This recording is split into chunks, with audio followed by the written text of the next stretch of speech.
Hi, everyone. I'm so excited today to be speaking with Dr. Cody Kriegel. Cody received his DDS from the University of Iowa College of Dentistry. His practice, Vios Dental, is in North Liberty, Iowa, and offers patients an integrative and patient-centered approach to their oral and overall health. Cody is a leader in the functional dentistry community and is board certified in integrative dental medicine. He's a multi-board member of the International Academy of Oral Medicine and Toxicology and a board certified naturopathic physician. I've had the pleasure of working with Dr. Kriegel and his incredible team at Vios. I'm so excited for this conversation. I've been looking forward to this one. Cody, every time we talk, I walk away smiling and having learned something new. So thank you so much for joining today. Yeah, absolutely. It's my pleasure to be here. Love it. Awesome. So I guess just to start, can you tell us a bit about what attracted you to dentistry and the oral health space? Sure. Yeah. For me, I've always been passionate about wellness, health, wellness, longevity, even from when I was in high school, things like that. I always had a passion in that space. Dentistry allowed me to kind of combine some of the things I was always after as far as hand skills, but also just kind of affecting people in a health-centered way. And as I fell into this integrative dentistry I started to learn that we can have a big impact on patients with being in the mouth, as the mouth being our playground as a dentist. And there's a lot of great stuff coming on the horizon in dentistry that can really affect people's health. And so I just kind of landed and it was a marriage of my passion in healthcare and what I wanted to do with my life, kind of my personal life and professional life got to come together, and it's pretty cool. It's all you can ever ask for, right? And Right. I Yeah. think a lot of people, when they think of dentistry, they might not really think of the wellness aspect or of more of that integrative approach, which I know you have at Vios. So, for people who may not know, can you tell us a bit about just what are some of those differences or some of those trends in integrative dentistry versus conventional dentistry? Sure. Yeah, I think the literature now is pretty clear on the effects the mouth can have on the overall body. And I've classically dentistry has been tailored to what I will call like a mechanical approach. We want people to have their tooth to chew with it, and of course those things have to happen. Aesthetics is obviously a big concern as well. You never want to go backwards in that fashion, but once you start to realize teeth as organs and start to realize the effect of the microbiome on your gut and on your cardiovascular system and things like that, you start to really take a different approach to dentistry as far as I am here to help a human being be healthier, not just to chew. That's an Mhm. expectation. And so when you get into the integrative part, it becomes more fun because you get to start to help people live a better life, not just from I can chew the foods I want to chew. And it's fascinating the results that people can get when you take a health focus first. And it makes perfect sense. I think the one lesson we keep learning in human biology is that it's so much more complex than we've ever thought. We thought the Human Genome Project was going to figure everything out. And I think in every facet of care, we just realized that further you dig, the more you have to go. You scratch one layer, and there's just so much more we could be doing. Totally. One of my classic things I think about, routinely is the more that I learn, the more I realize we really don't know. Yeah. And at first that was scary, but now for me, it's exciting because there's so much more to learn and so much more of an impact that we can have on patients that we just are unaware of almost. At least we don't have all the data points yet, but we will. Yeah, and that's something we've talked about is just and a trend I tend to see in the practices that I have a ton of respect for, like yours and practitioners like yourself, just that curiosity and humility or willingness to appreciate the fact that there is so much more to learn and not being, I think, guess, not trying to push it away or dismiss it as, well, we don't know that yet, so we can't act on it, but really getting excited about, okay, well, how can we leverage this information to transform patient outcomes or to improve our care? Yeah, in every sense of the word, as far as the career path or what people do, where their passion lies, how they push humanity forward, there's always pioneers. Yeah. And I feel I am one of those in this space, me amongst many others that are pushing the limits, but it's an efforts to find out some of these answers of these things that we see happening, or these corrections that are being made, or, understanding that, getting cavities, for example, is not just I'm eating too much sugar, like these classic things, like it's way deeper than that. But being a maverick in that space, I think is exciting for me. And then I think the other side for me that I'm passionate about is regenerative medicine. Like I think there's so many things happening in non-dentistry with regenerative medicine, and understanding the human body and how you can get it to do what it was meant to do, just quicker, better, faster, more efficiently. And that's my playground now, is regenerating people after surgeries, after doing things. That's a real big passion of mine.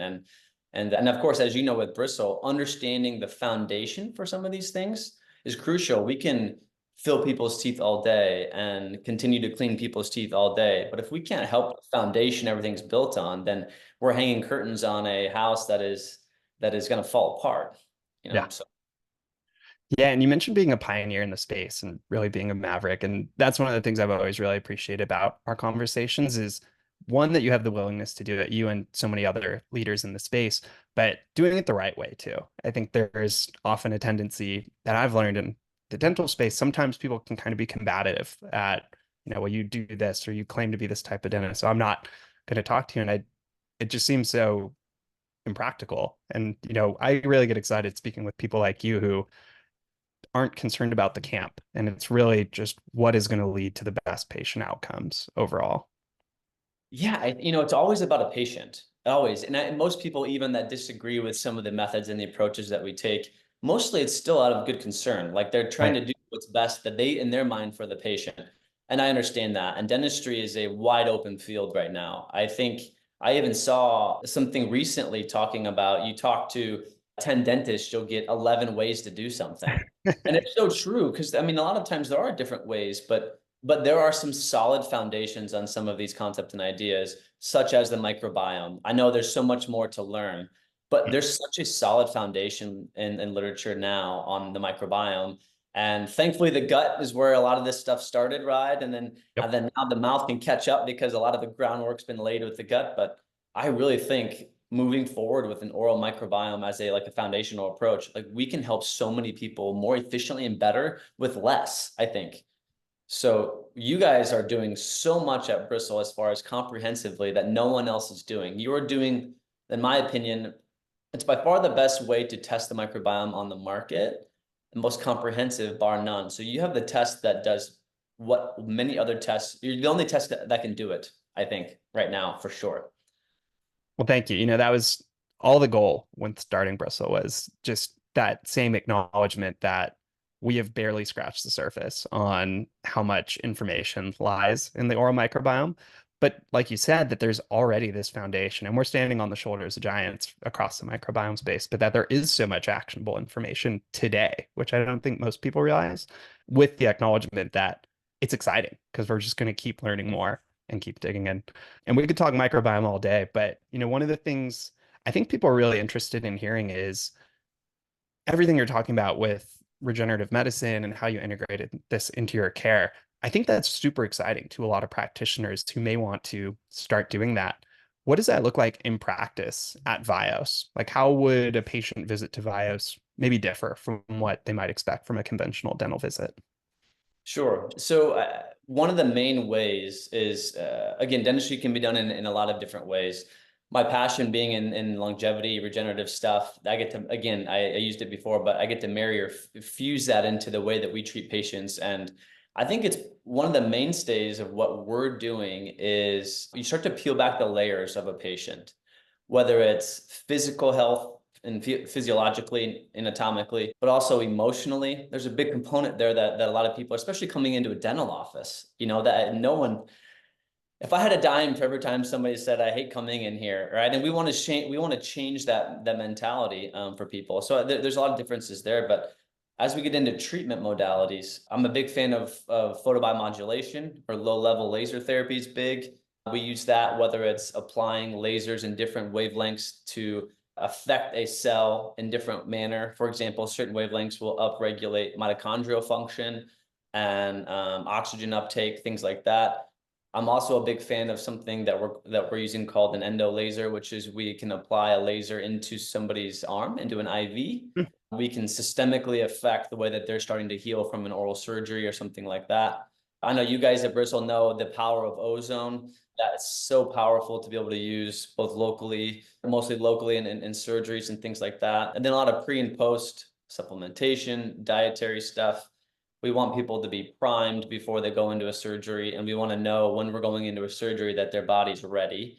So things like a vitamin D level and things like that are something that I want you to be in an optimal anabolic mode before we do surgery, because it's going to be something that we're going to put your body through. We want to make sure you're prepped for it. So things like that are going through our mind all the time. And then obviously a lot of our patients, I know you can attest, a lot of new patients in our clinic will get a Bristle test.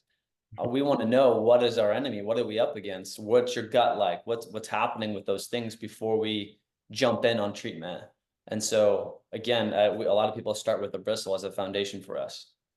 Awesome. And we'll be getting back to bristle testing at some point, but one of the things that's just so exciting is all of these terms you had just thrown out of all these different testing or all these different facets of health that you're looking at to really lead to better patient recovery or lead to better patient oral health outcomes.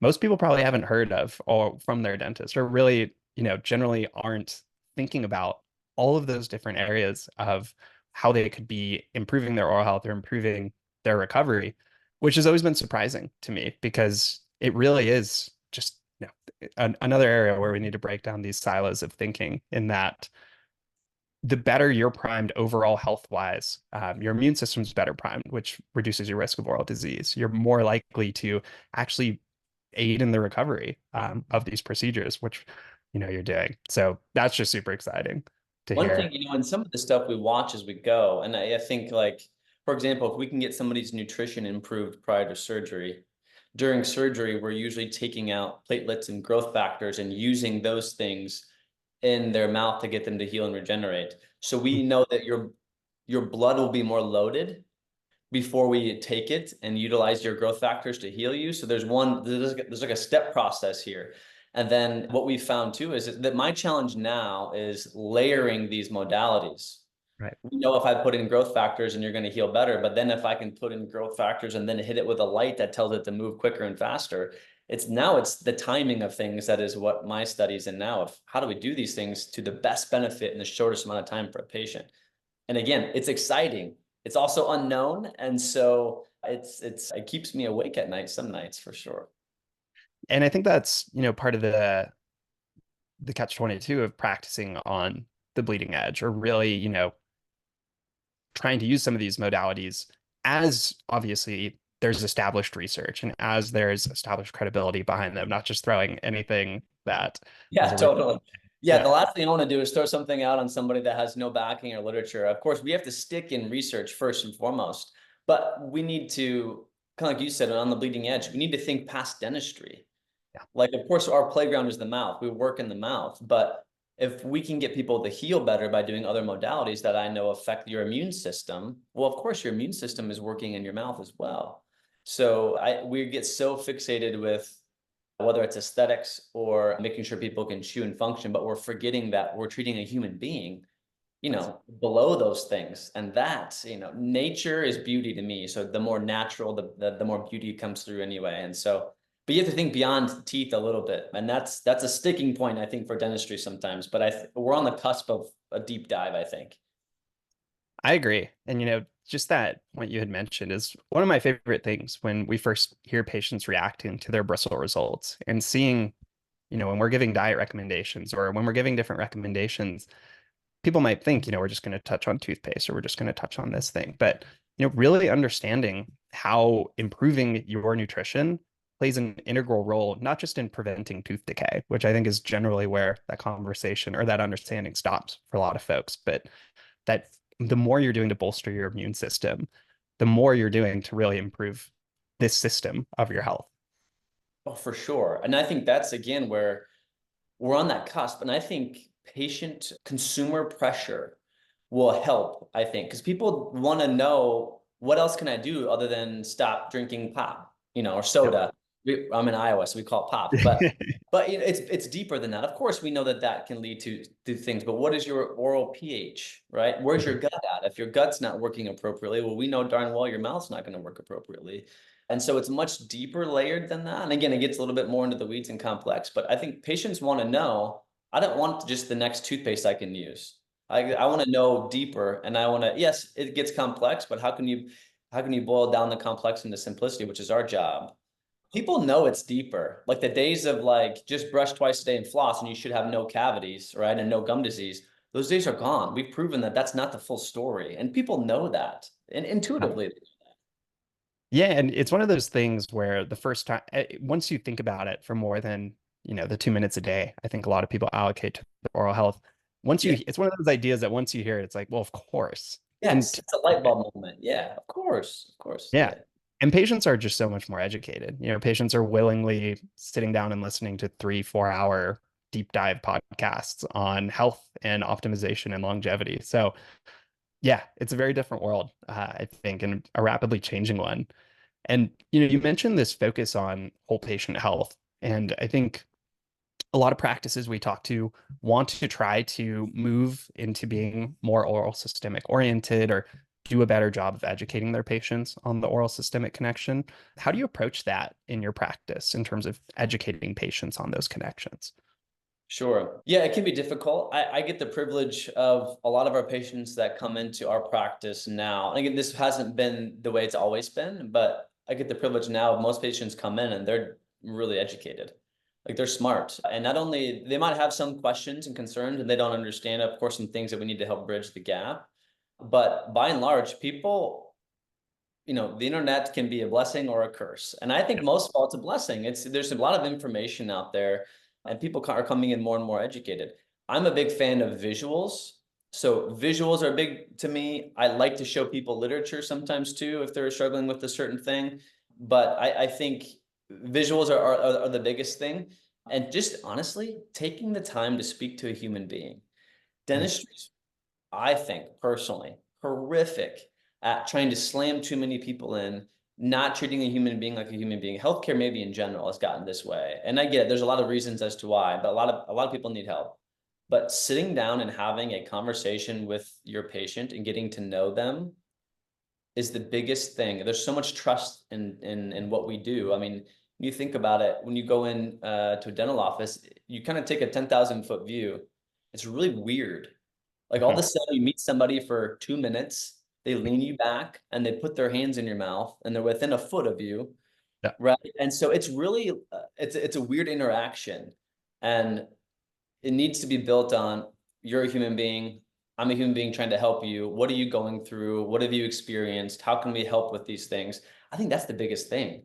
We get so tunnel visioned in dentistry and we forget that human beings beneath the surface matter much more.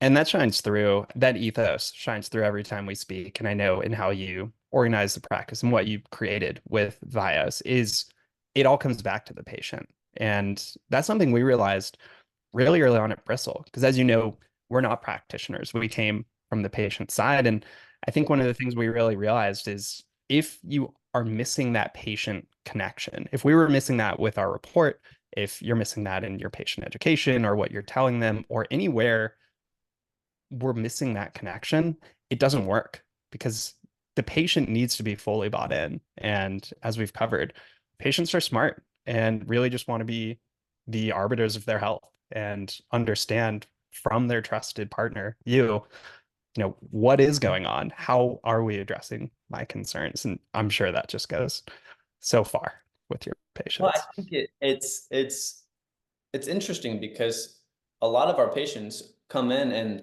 they just want to be heard a little bit, Yeah. right? They just want to be heard like, hey, I've been doing what, my dentists have been telling me. I've been brushing 2 times a day with the toothpaste that they told me to use. And I keep getting cavities and they keep filling them. And sometimes they just want to be heard. And Mhm. I would too. I mean, sometimes I just want to be heard a little bit too, and that's what it got me into microbiome testing initially was I had a husband and wife come in and she was doing everything to a T, to the point where I would say, show me what you're doing. What are you like everything? And she would show me how she's brushing, perfect technique. Show me how she's flossing. Show me how she's tongue scraping. She's done everything, and she keeps getting cavities. And the husband literally brushes like twice a week, probably with the wrong end of the toothbrush, and never has had a cavity in his life. Hmm. So we're missing the boat as far as conventional approaches. Like this doesn't make sense, right? And so that's where my journey a little bit started of I can't treat these people the same. And I don't know what else I would tell this lady to do. She's doing everything you would ask. So that's where, and lo and behold, when we start to dig into the microbiome, there's all the red flags. Now we know the enemy or what we're dealing with and how do we correct it. And she had some gut issues and some things too. But that was where my journey started with some of this stuff. So I think also with dentistry, if we're willing to listen and learn from our patients, man, that opens up a whole nother avenue of becoming a better doctor by listening and learning alongside them sometimes. That's incredible. Yeah, and I guess getting into salivary testing, since you brought it there. Yeah, I guess so. You touched on it a bit, and talked about how you are able to get more of that root cause information, really understand what we're dealing with in patients. I think a question that comes up a lot from practices is they might have heard about salivary testing or heard they might be supposed to be doing it. How do you leverage that information in the practice? Sure. So it's something that I talk about with every new patient at their new patient appointment. And some of them know about it, some of them don't know about it. But it's also a step in the right direction of understanding that these things are deeper than they might have anticipated or that they already kind of know. But sometimes they know that it's kind of deeper, or there's more to the puzzle, but they don't really know quite what or why or how. And so I usually will bring up, and I actually sometimes bring up my own Bristle report and show them, hey, this is what we are capable of doing these days. And the test is not a bank breaker. It's not a big, huge investment. But in order for us to really treat you individually, which everyone wants that, I want to know what your kind of fingerprint is of your mouth. Like, what does your microbiome look like? And that allows us then to make choices on what products will be best for you. What products do you need? What products are a waste of your time, money, energy, and effort? I think that's another big one is what are they just spending on every month that they don't really need to spend on? Yep. Um, and showing them that. And then I'm a big fan of phase contrast microscopy. So we will take a sample of somebody's plaque. I've done it every one of our hygiene appointments, but new patients as well. And we'll put that under a microscope and I get a quick thumbprint. I can't get near the information that you get from an actual microbiome test. But depending on what bacteria we see on a microscope, right then and there, chairside, and what that's looking like, and then combining that with what we see clinically as far as what their gums look like, what's their history, what do their teeth look like, right? Those type of things. What's their bite look like? Then we start to really dive into that foundation, and people really like it. Like they want that. They want to be treated individually. They want to know what they can do to help out. And Bristol's report is the most comprehensive. And I always verbiage it this way. I always tell patients it's as simple or as complex as you want it to be. So I really think that data without a solution is pointless data. Yep. Like you need some sort of solution or action step. Otherwise, like what are we doing it for? And I think that's the best with you guys is because there's an action step. There's always an action step. Actually, there's multiple. And so it makes sense and it pays for itself. Thank you for elaborating on the background. It's great to hear because that's the big focus for us. I was somebody who struggled with my oral health, and as you had alluded to earlier, it can be so demoralizing to just only have three general recommendations of what you can do to be improving your health when Totally. intuitively, and now as research has shown, it goes so much deeper.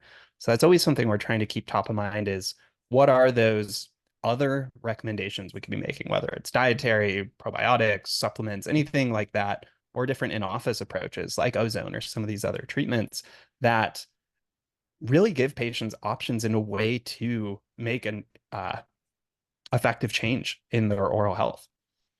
Yeah, and I think it also, at least in my mind, maybe some will disagree, but it allows for more of a true informed consent, which I think is super important in today's world, especially in dentistry. No one knows what you're doing in there.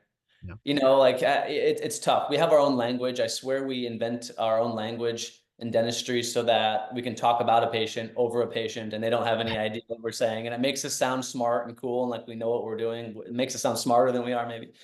But boiling it down, so patient, of course, patient autonomy, like patient wants to know what they feel in their, in their heart of hearts is best for them, but also an informed consent. Like it gives them more information to allow to make decisions for themselves. And if they don't want to do X, Y, Z, although they know that it's going to help them, well, then that's, of course, that's on a patient. But I think it does allow for more true informed consent because it allows for more information for them to make the decision they feel is best for themselves.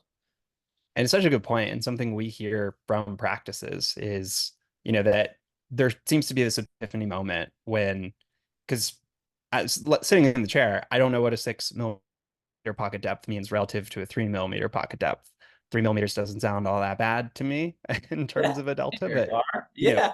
Six yeah, isn't six isn't very far either if you think about it outside the mouth. Yeah. yeah, it's But still under 10, but no, exactly. And it's, I think when you can marry all that, those different data points, and what I so appreciate about the approach is the phase contrast microscopy, actually being able to see that visual image of these pathogens, spirochetes, different bacteria that you can just see directly on that slide, and then getting that deeper approach of, okay, well, so here's what we're seeing. We're seeing visible signs of inflammation and early signs of gum disease. And we see that you're at this elevated risk, you're at an 8 out of 10 on the Bristle score for gum inflammation.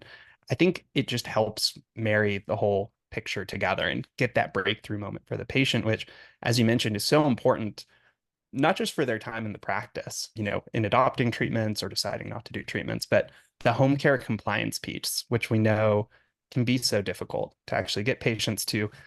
Maybe they're all bought in right away, but it can be difficult, as life gets in the way. I think when you really get that deeper understanding, it's okay, well, here's why I need to floss, or here's why I'm using this product. I can think of the bacteria in my mind that I'm targeting here that's going to lead to yeah, better outcomes. I honestly rarely, I'll say never, I won't say never, rarely do we have a patient where when we show them a microscope slide, like the bugs in their mouth flying around, and they then in a quick second can comprehend, oh, there's like a whole ecosystem in there, Yeah. right? Because no one really thinks of it that way, right? No one really thinks of, and I keep getting cavities, I get this hole in my tooth, whatever, and it starts to hurt, or sometimes people don't even know what gum inflammation looks like, and that's okay. It's not really their job, but I'm a big fan of digital photography. So when we can take those pictures and show them, and then they see literally bacteria flying around on a slide, they understand much deeper. And again, you don't have to have any letters behind your name. This is very simple. Yeah. Everyone understands, oh, there's a whole thing going on in here, and I want to know what mine is. I want to know what I can do about it. Almost every time, people want to know. They want to help themselves if they can, and we need to give them the opportunity to do so. Couldn't have said it better myself. So a couple wrapping up questions for me because you've been so generous with your time. I guess one, and you've touched on some of these in the conversation, but what are some things you think dentistry has gotten wrong in the past or just in the field? Sure. I think one of the biggest things I think is just a narrow focus. Of course, we treat the mouth, we treat teeth, but if we forget that we're treating a human being first, teeth part of the puzzle, then I think, let me say it the other way. Once you realize what we're doing can have systemic health effects on patients, now the lens that you look through is much different. So I think that's one of the biggest ones that I feel like where we're in this kind of this shift in aura. I think it's globally Mhm. on this of a magnitude of treating systemic health and how does the mouth play a role in that? And it's huge. It's huge. That's my job. That's part of my Yeah. career vision. And that's a great lead into the positive spin on the question, which was my next one, which is what are some of those trends in the space and in the field that you're excited about? Yeah, again, I I would say first and foremost, I'm gonna go back to the term, the regenerative stuff. Mhm. I think that's a big one. I think biocompatibility, so being able to make sure that what we're doing is compatible with the human being we're doing it on is big. But the more that we can lean into regenerative modalities and use less things and more supportive of the system, man, there's some big ramifications that we can have on people's systemic health. And I think another big passion of mine, this plays into the same boat, is like immune dentistry as far as the immune system. I think that's where my kind of quiet focus is right now is what are we doing that's affecting the immune system in a positive way, in a negative way, and understanding the immune system is extremely complex. And so Yeah. understanding the minutia of what we're doing to affect somebody's immune system in a positive way, wow, we can have some big, big effects. So I think that's where dentistry, I feel like, is going or should go. We will, of course, want to make teeth look pretty. Of Yeah. course, we want teeth to be healthy, but if we can start to have effects on people's cardiovascular system, their sleep, their immune system, we're talking a much bigger thing than just having your tooth look pretty. And that's what's exciting to me. It's exciting me as well. You can see me, Yeah. so I'm pumped. So I guess just wrapping up, excuse me. I know I've learned a lot. I'm really excited to share this because I know everyone listening will as well. For people who want to learn more about you and your practice, where's the best place for them to find more information? Yeah, so I think probably our website, it's a common answer, but that's the one of the main ways of my office is Vios Dental. Vios means to move forward, and that's what we've always done. We're always looking forward and move forward. And we have a lot of patients that come in with bad histories or traumatic things. And the biggest thing I think for me in my career has always been to move forward. So it's an ode to the people we see and how we've done our lives and how we continue to do our lives. That's probably the best way. And then Instagram, Cody Kriegel DDS. We always are putting up a lot of information there. And then also I'm a big fan of getting to know people personally. And so I have a lot of my personal life, is on Instagram as well. So you can see that I'm human with 4 kids and a struggling dad trying to keep up. That's very evident on Instagram for. I love it. And definitely, I'm just going to second that. Highly recommend, whether you are close to the practice or not geographically, definitely check out viosdental.com. There's a wealth of resources on there that you can learn from, and Cody's Instagram. I'm a huge fan. We were talking about it earlier. It's always great to see the person behind, the professional and the pioneer. So we'll include those links down below as well. But Cody, thanks so much again for all your leadership in the space. It's a pleasure to get to work with you, and I really appreciate you coming on and talking to me today. Absolutely. Thank you. Appreciate it.